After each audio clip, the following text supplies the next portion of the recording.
Welcome to the Seriously Social podcast with your host, Simone Douglas. Our guest today is Matthew Knight from KOTNmedia. He chats with Simone about relationships, local news, and his approach to sports reporting. So, welcome to this episode of Seriously Social, the podcast. I'm joined by Matt today from KOTNmedia, otherwise known as King of the North, which I meant to tell you was a little bit ironic because in one of my other businesses they call me the Queen of the North. So we've got the King and the Queen today. But Matt, maybe you can just give us a brief overview about what is KOTNmedia all about? What do you guys do?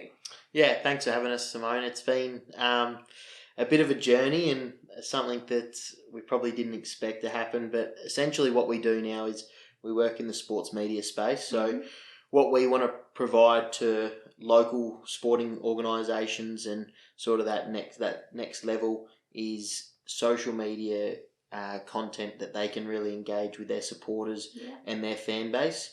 Obviously, you see it the way they do it in the AFL and cricket, that sort of thing. How they operate in terms of fan engagement and that. So we wanted to, with a lot of local clubs getting on social media and that being their main tool of communication, we wanted to try and bring in an affordable way for them to be able to use media in their club, and sort of the idea stemmed from there, and we've been doing it ever since. Yeah, so we were saying before we got started that you guys have been around for about 2 years now. What has been the most surprising thing from a growth perspective that you've found, like in terms of building your networks? Yeah, I think one thing that I've always been pretty big on, and probably one of my strengths has been building a network and having a large network. But I think from when we first sort of pitched the business and where we thought it might work, where I'm tied up in the Barossa Footy League, and it was, maybe just a bit of a side hobby, a bit of fun, just talking about local footy. And pretty quickly from there, we got a call from a Sandful footy club, so asking us if we can come in and do their media. And I know at the time we'd probably been going 3 weeks, and I think our goals was to approach a Sandful club in 12 months' time and see if we could do something there, and it happened in 3 weeks. So I know our goals on where we thought would be were then pretty quickly out, and that was probably the surprising thing. And we did 2 years of work with the Central Districts Footy Club, and that's sort of really where it kick-started from. Sort of 3 weeks in, the structure of the business, we're already going, righto, what are we going to do now? Yeah, this has turned into some serious stuff. So absolutely. Do you think that part of your success is because you have that local level knowledge, and so it's real, it's authentic, and that's what the fan base connects with? Yeah, it is, and that's what we really have honed in on is with it being cotton, and the way that all come about is, just it's all a bit of a laugh, and that's what we wanted to be as a media company. We wanted to be, we'll report news and be serious, but we're not there to rip people down. That sort of media probably doesn't sit well with me, and something that we see a lot of in journos, they get paid to do a job, but they're pumping someone up 1 week and the next week they're ripping them down, and so that probably doesn't sit well. So ours was, let's have a bit of light-hearted fun, more banter. If we're going to have a crack at someone, it's more taking the mickey out of than actually trying to tear shreds off them. And we find a lot of engagement through that, but also our base being in Gawler and in the Barossa and that real northern suburbs areas, it was making sure let's hone in on that area. I think I use the term, pick the low-hanging fruit, is probably one that I always got told was, before you branch out, use your market where it started, and that's been probably our real focus in the first 2 years, and we're at that stage now where we're really looking to branch out from there. Yeah, so if your dream next level client fell from the sky into your lap, what would that look like? Who would they be? Yeah, I think we're pretty lucky already in the sense that obviously we try to cover as much sport as we can and interview people from all sports, but we are massive footy and cricket fans, so it's probably already fallen in terms of who we want to work with from a state point of view. So we're already working with the Sandful, producing a weekly show, a footy show for them, which if you told me I was doing that 12 months ago, I wouldn't believe you. And so that's been incredible to be able to work with them. But I think as well, we've done some work with the Sackers. So I think moving on, if we can get to AFL team and come in and run their media or awesome. something like that, that would be amazing. But I think with what we do, it's more that sort of stuff probably gets contracted out. So if or it's more in-house, someone doing the role. So I think we're already, in terms of sport, we're working with sort of our dream client in the Sandful, but there's definitely that next level we're looking is it doing some stuff with an AFL club or Cricket Australia would be amazing as well. But and I think for us it's producing some products that can go to Fox Sports, Channel 7, 9 or 10. So we're in a space at the moment where we've got a couple of options to produce some stuff that can end up getting to them. So I think if we can get something on one of those programs, then I think I'll be very happy. Do you think?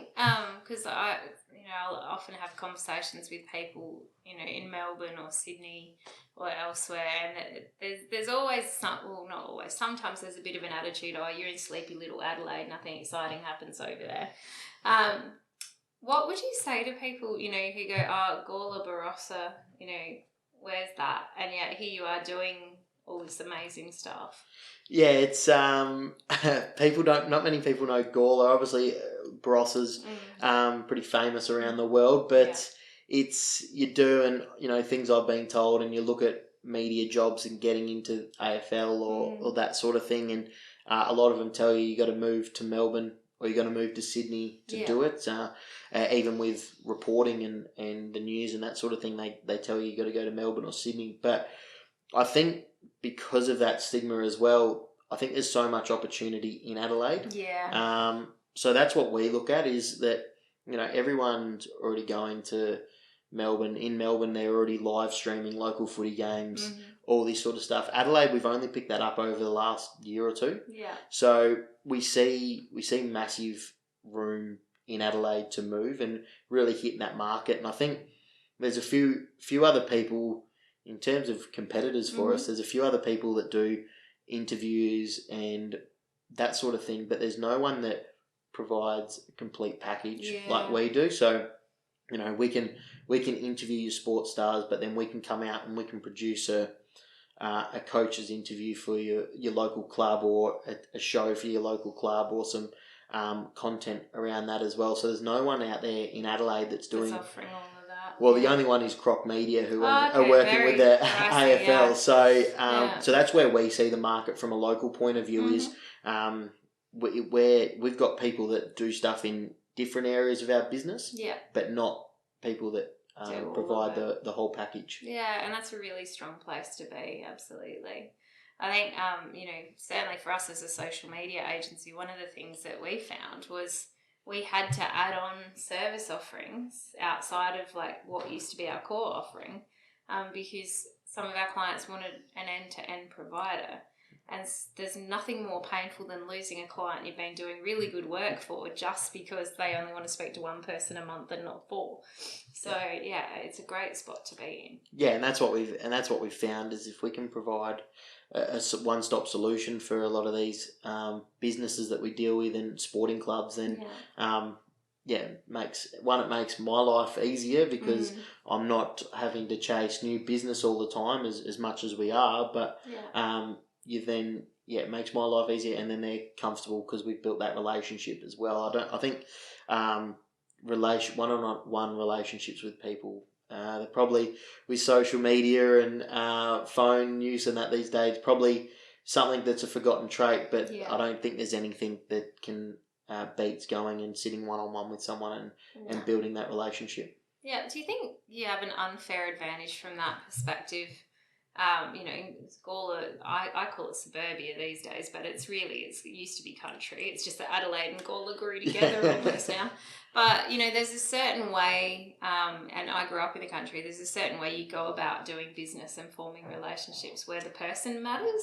Yeah, it's different from me because I'm not actually a Gawler local. Okay. I'm originally a Melbourne city boy. So wow. Moved over when I was 11, 12 years old for Dad's work, and just so happened to move to Gawler.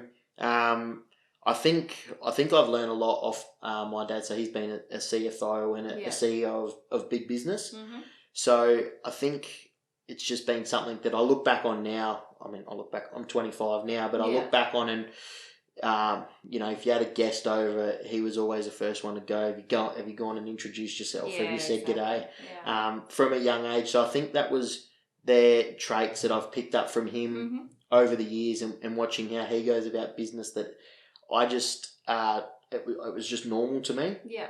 And I know now I get a lot of mates and blokes in my business that do different roles, and they sort of take the piss out of me a little bit, saying, how do you, you just know everyone? Or you walked in the supermarket, my girlfriend hates it because you walk in the supermarket and you stop and talk to 5 people, but my partner hates it. Yeah, but I think if you just gave him a nod or that, sometimes, although it would be easier and you'd get things done quicker, but I think there's a time where that relationship comes around to a point where you need it. Yeah. And those little conversations and stopping in Coles and speaking to someone for 2 minutes, although the people with me probably don't understand its importance, it's something that I think is important for to keep that relationship going. And it's just been something that I've learnt over the years. Sounds like your dad taught you some really good advice. I do the same thing to my kids to make them introduce themselves to anyone that comes in the house.